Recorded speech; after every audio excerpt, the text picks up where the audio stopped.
So ganina nadto mig palit mig food kay 4 minutes dere sa kaning walking trail. Kaon sa midaan aya para nami hilison. So ganina nami dito sa Mexican nga restaurant.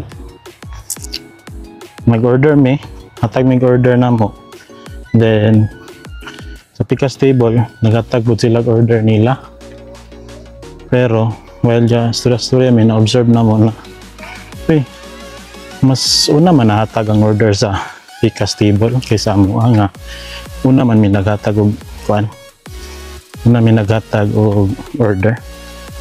Then muli karamon tami mas una man nila natag nga kami may nakaunang order.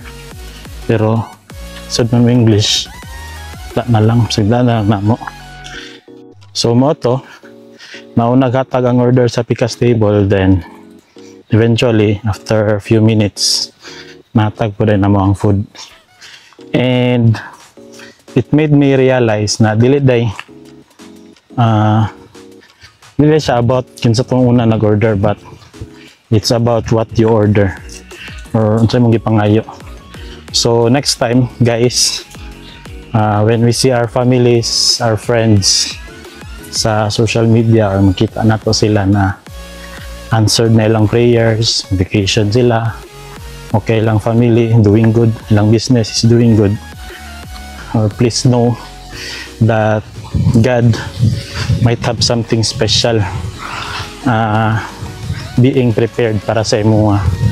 So pareha sa mong experience sa ganina pagpalit og food, maybe God is preparing pa sa inyong mga orders or something that you prayed for that might take longer, diba? So kuan lang, isag dugay, just patiently wait and keep praying.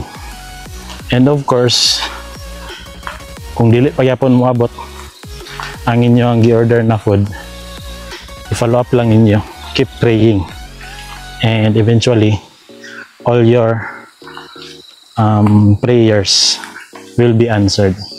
So yun lang guys, see you next time.